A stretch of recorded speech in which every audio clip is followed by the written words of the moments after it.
পড়ে যাওয়া। লিখেছেন বিভূতিভূষণ বন্দ্যোপাধ্যায়। কালবৈশাখীর সময়টা আমাদের ছেলেবেলার কথা। বিধু, সিধু, নিধু, তিনু, বাদল এবং আরও অনেকে দুপুরের বিকট গরমের পর নদীর ঘাটে নাইতে গিয়েছি। বেলা বেশি নেই। বিধু আমাদের দলের মধ্যে বয়সে বড়। সে হঠাৎ কান খাড়া করে বলল, ওই শোন। আমরা কান খাড়া করে শুনবার চেষ্টা করলাম। কিছু শুনতে বা বুঝতে না পেরে বললাম, কি রে?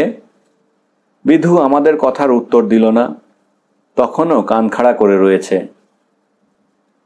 হঠাৎ আবার সে বলে উঠল, ওই ওই শোন।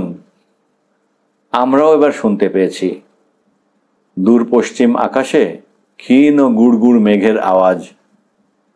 নিধু তাচ্ছিল্যের সঙ্গে বলল, ও কিছু না। বিধু ধমক দিয়ে বলে উঠল, কিছু না মানে? তুই সব বুঝিস কি না? বৈশাখ মাসে পশ্চিম দিকে ওরকম মেঘ ডাকার মানে তুই কিছু জানিস? ঝড় উঠবে, এখন জলে নামবো না, কাল বৈশাখী। আমরা সকলে ততক্ষণে বুঝতে পেরেছি ও কি বলছে। কালবৈশাখীর ঝড় মানেই আম কুড়োনো। বাড়ুজ্যেদের মাঠের বাগানে চাঁপাতলির আম এ অঞ্চলে বিখ্যাত। মিষ্টি কি এই সময়ে পাকে। ঝড় উঠলে তার তলায় ভিড়ও তেমনি। যে আগে গিয়ে পৌঁছতে পারে তারই জয়। সবাই বললাম, তবে থাক। কিন্তু তখনও রোদ গাছপালার মাথায় দিব্যি রয়েছে। আমাদের অনেকের মনের সন্দেহ এখনো দূর হয়নি। ঝড় বৃষ্টির লক্ষণ তো কিছু দেখা যাচ্ছে না। তবে বহু দূরাগত ক্ষীণ মেঘের আওয়াজ শোনা যাচ্ছে। ওরই ক্ষীণ সূত্র ধরে বোকার মতো চাঁপাতলির তলায় যাওয়া কি ঠিক হবে? বিধু আমাদের সকল সংশয় দূর করে দিল। যেমন সে চিরকাল আমাদের সকল সংশয় দূর করে এসেছে। সে জানিয়ে দিল যে সে নিজে এক্ষুনি চাঁপাতলির আমতলায় যাচ্ছে। যার ইচ্ছে হবে সে ওর সঙ্গে যেতে পারে। এরপর আর আমাদের সন্দেহ রইল না। আমরা সবাই ওর সঙ্গে চললাম। অল্পক্ষণ পরেই প্রমাণ হলো ও আমাদের চেয়ে কত বিজ্ঞ। ভীষণ ঝড় উঠল।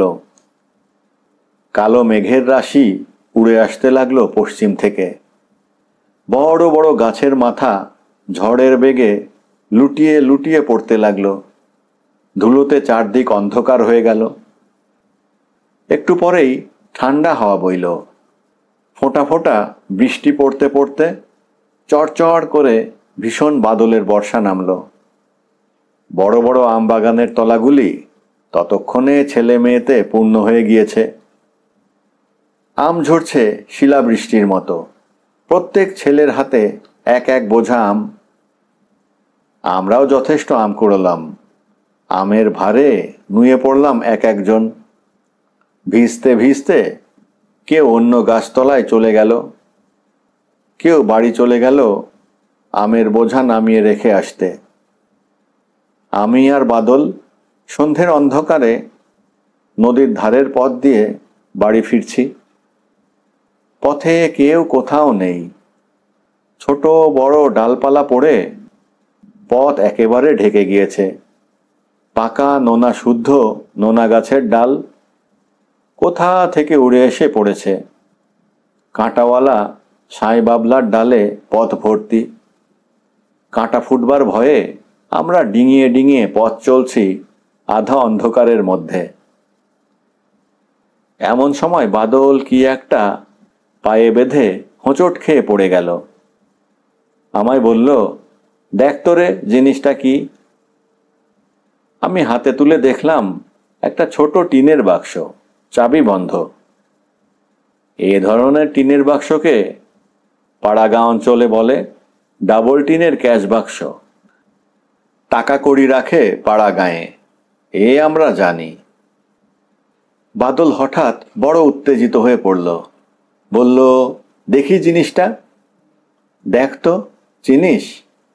চিনি, ডাবল টিনের ক্যাশ বাক্স, টাকা কড়ি থাকে, তাও জানি। এখন কি করবি? সোনার গহনাও থাকতে পারে, ভারী, দেখেছিস কেমন? তা তো থাকেই, টাকা গহনা আছেই এতে। টিনের ক্যাশ বাক্স হাতে আমরা দুজনে সেই অন্ধকারে তেঁতুল তলায় বসে পড়লাম। দুজনে এখন কি করা যায় তাই ঠিক করতে হবে এখানে বসে। আম যে প্রিয় বস্তু, এত কষ্ট করে জল ঝড় অগ্রাহ্য করে যা কুড়িয়ে এনেছি, তাও একপাশে অনাদৃত অবস্থায় পড়েই রইল থলেতে বা দড়ির বোনা গেঁজেতে। বাদল বলল, কেউ জানে না যে আমরা পেয়েছি। তা তো বটেই, কে জানবে আর? এখন কি করা যায় বল? বাক্স তো তালা বন্ধ। এখনই ইট দিয়ে ভাঙি, যদি বলিস তো। ও, না জানি কত কি আছে রে এর মধ্যে। তুই আর আমি দুজনে নেব, আর কেউ না। খুব সন্দেশ খাবো। ঝড়ের ঝাপটা আবার এলো। আমরা তেঁতুল গাছের গুঁড়িটার আড়ালে গিয়ে আশ্রয় নিলাম। তেঁতুল গাছে ভূত আছে সবাই জানে, কিন্তু ভূতের ভয় আমাদের মন থেকে চলে গিয়েছে। অন্যদিনে আমাদের দুজনের সাধ্য ছিল না এ সময় এ গাছতলায় বসে থাকি। বাদল বলল, শীতে কেঁপে মরছি, কি করা যাবে বল? বাড়ি কিন্তু নিয়ে যাওয়া হবে না। তাহলে সবাইকে ভাগ দিতে হবে, সবাই জেনে যাবে। কি করবি? আমার মাথায় কিছু আসছে না রে। ভাঙি তালা, ইট নিয়ে আসি, তুই থাক এখানে। না, তালা ভাঙিস নে, ভাঙলেই তো গেল। অন্যায় কাজ হয় তালা ভাঙলে। ভেবে দেখ, কোনো গরিব লোকের হয়তো আজ তার কি কষ্ট হচ্ছে, রাতে ঘুম হচ্ছে না, তাকে ফিরিয়ে দেব বাক্সটা। বাদল ভেবে বলল, ফেরত দিবি? দেব ভাবছি। কি করে জানবি এটা কার বাক্স? চল, সে মতলব বার করতে হবে, অধর্ম করা হবে না। এক মুহূর্তে দুজনের মনই বদলে গেল। দুজনেই হঠাৎ ধার্মিক হয়ে উঠলাম। বাক্স ফেরত দেওয়ার কথা মনে আসতেই আমাদের অদ্ভুত পরিবর্তন হলো। বাক্স নিয়ে জল ঝড়ে ভিজে সন্ধ্যের পর অন্ধকারে বাড়ি চলে এলাম। বাদলদের বাড়ির বিচুলি গাদায় লুকিয়ে রাখা হলো বাক্সটা। তারপর আমাদের দলের এক গুপ্ত মিটিং বসলো বাদলদের ভাঙা নাট মন্দিরের কোণে। বর্ষার দিন, আকাশ মেঘে মেঘাচ্ছন্ন, ঠান্ডা হাওয়া বইছে। জ্যৈষ্ঠ মাসের প্রথম, সেই কালবৈশাখীর ঝড় বৃষ্টির পরই বাদলা নেমে গিয়েছে। একটা চাঁপা গাছের ফোটা চাঁপা ফুল থেকে বর্ষার হাওয়ার সঙ্গে মিষ্টি গন্ধ ভেসে আসছে। ব্যাঙ ডাকছে নরহরি বৈষ্ণবের ডোবায়। আমাদের দলের সর্দার বিধুর নির্দেশ মতে এ মিটিং বসেছিল। বাক্স ফেরত দিতেই হবে, এ আমাদের প্রথম ও শেষ প্রস্তাব। মিটিংয়ে সে প্রস্তাব পেশ করার আগেই মনে মনে আমরা সবাই সেটি মেনেই নিয়েছিলাম। বিধুকে জিজ্ঞেস করা হলো, বাক্স ফেরত দেওয়া সম্বন্ধে আমরা সকলেই একমত। অতএব এখন উপায় ঠাউরাতে হবে, বাক্সের মালিককে খুঁজে বের করবার। কারো মাথায় কিছু আসে না। এ নিয়ে অনেক জল্পনা কল্পনা হলো। যে কেউ এসে বলতে পারে, বাক্স আমার। কি করে আমরা প্রকৃত মালিককে খুঁজে বার করব? মস্ত বড় কথা, কোনো মীমাংসাই হয় না। অবশেষে বিধু ভেবে ভেবে বলল, মতলব বার করেছি। ঘুড়ির মাপে কাগজ কেটে নিয়ে আয় দেখি। বলেছি, বিধুর হুকুম অমান্য করার সাধ্য আমাদের নেই। 2-3খানা কাগজ ওই মাপে কেটে ওর সামনে হাজির করা হলো। বিধু বলল, লেখ। বাদল লিখুক, ওর হাতের লেখা ভালো। বাদল বলল, কি লিখব বলো? লেখ বড় বড় করে, বড় হাতের লেখার মতো, বুঝলি? আমি বলে দিচ্ছি, বল। আমরা একটি বাক্স কুড়িয়ে পেয়েছি। যার বাক্স তিনি রায়বাড়িতে খোঁজ করুন। ইতি বিধু সিধু নিধু তিনু। আমি আর বাদল আপত্তি করে বললাম, বারে, আমরা কুড়িয়ে পেলাম আর আমাদের নাম থাকবে না বুঝি? আমাদের ভালো নাম লেখো। বিধু বলল, লিখে দাও, ভালোই তো, ভালো নাম সবারই লেখো। 3খানা কাগজ লিখে নদীর ধারের রাস্তায় ভিন্ন ভিন্ন গাছে বেলের আঠা দিয়ে মেরে দেওয়া হলো। 2-3 দিন কেটে গেল, কেউ এলো না। 3 দিন পরে একজন কালো মতো রোগা লোক আমাদের চণ্ডী মণ্ডপের সামনে এসে দাঁড়ালো। আমি তখন সেখানে বসে পড়ছি। বললাম, কি চাও? বাবু, ইদির ভীষণ কার নাম? আমার নাম। কেন, কি চাই? একটা বাক্স আপনারা কুড়িয়ে পেয়েছেন। আমার নামের বিকৃত উচ্চারণ করাতে আমি চটে গিয়েছি তখন। বিরক্তিভাবে বললাম, কি রকম বাক্স? কাঠের বাক্স। না, যাও। বাবু, কাঠের নয়, টিনের বাক্স। কি রঙের টিন? কালো। না, যাও। বাবু দাঁড়ান, বলছি, মোর ঠিক মনে হচ্ছে না, এই রাঙা মতো। না, তুমি যাও। লোকটা অপ্রতিভভাবে চলে গেল। বিধুকে খবরটা দিতে সে বলল, ওর নয় রে, লোভে পড়ে এসেছে, ওর মতো কত লোক আসবে। আবার 3-4 দিন কেটে গেল। বিধুর কাছে একজন লোক এলো তারপরে। তারও বর্ণনা মিলল না। বিধু তাকে বিদায় দিলে পত্রপাঠ।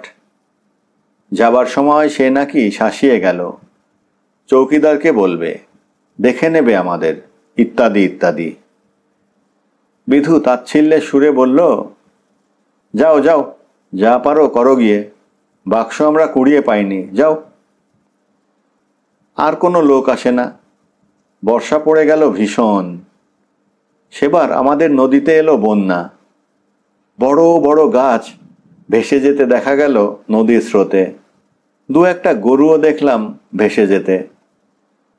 অম্বরপুর চরের কাপালিরা নিরাশ্রয় হয়ে গেল। নদীর চরে ওদের ছোট ছোট ঘরবাড়ি সেবারেও দেখে এসেছি।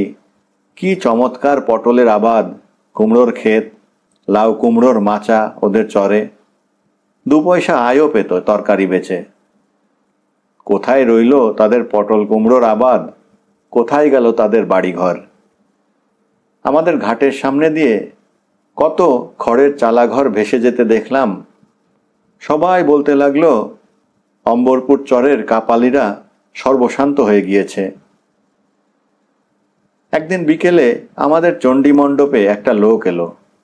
বাবা বসে হাত বাক্স সামনে নিয়ে জমাজমির হিসেব দেখছেন। গ্রামের ভাদুই কুমোর কুয়ো কাটানোর মজুরি চাইতে এসেছে। আরও 2-একজন প্রজাপত্তর এসেছে খাজনা দিতে।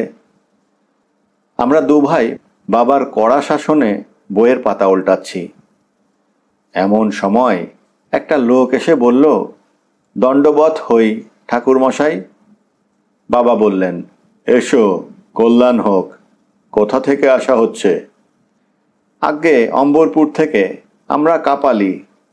বসো, কি মনে করে? তামাক খাও, সাজো। লোকটা তামাক সেজে খেতে লাগলো।